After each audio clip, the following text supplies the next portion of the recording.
Jet ke siela kelme demet par kanok do jin ko nyalare wa jegame en ngal jem wa good ben beken dia sok tela dor kel me bi dwal nyin wa kan bi ka so en bi gor me ngoda wa bi gor kan det bi der ken nyin we mon na ta je beken dia so en baje kwani re wa jegame jen be dwal ke oni ni mat ko du ko ja tiam ko tiam ngone je ka go re wa me en bi gor me ngoda wa bi gor kan jet bi der ke nyin we mon na ta je be ken dia so en baje kwani re wa jegame jen be dwal ke oni ni mat ko du ko ja tiam ko tiam ngone je ka go re wa me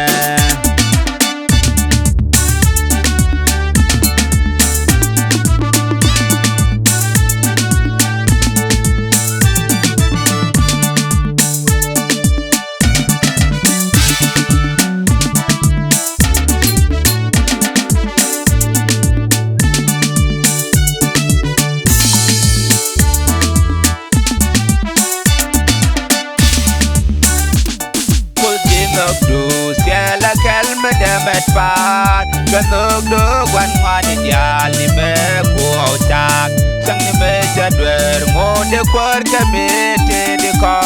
kane de logre wa me kul jak kel ka ko en be gor no ngoda wa bi gor kan jet bi der kanyin wej mon na da je be ken ya so en baje kwani ne wa jegame jen be dwal ke oni ti mat ko du ko ja tiam ko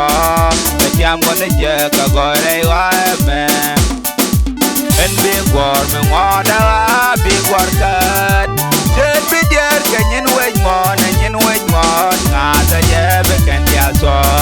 en baje kwani re wa jegame jen be dwal ke oni ti mat ko du ko ja tiam ko tiam ngone je ka go re wa me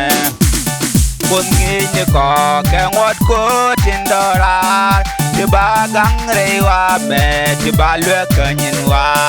kam ne ndok du chang pele ke du kwa kam ko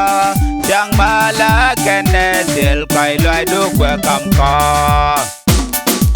en be gor me ngoda wa bi gor kan jet bi der ke nyin we mon na ta je be ken ya so en baje kwani re wa jegame jen be dwal ke oni ti mat ko du ko ja tiam ko tiam ngone je ka go re wa me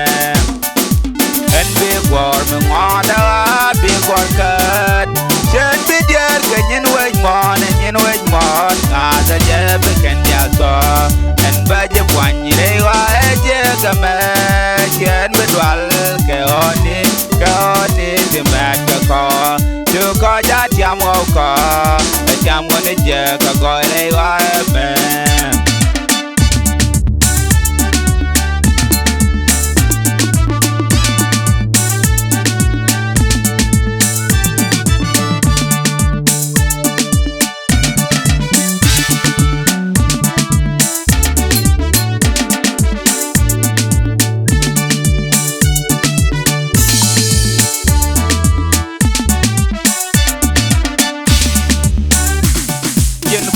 ka ngaza je chinai kam tek chang liu nei re wa me ngai ko je shedundu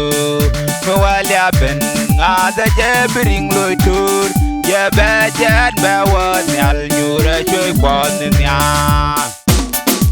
en be kor me ngoda wa bi kor kat je bi der ke nyin we mon ngaza je be ken ya so en baje kwani re wa jegame jen be dwal ke oni ti mat ko du ko ja tiam ko tiam ngone je ka go re wa me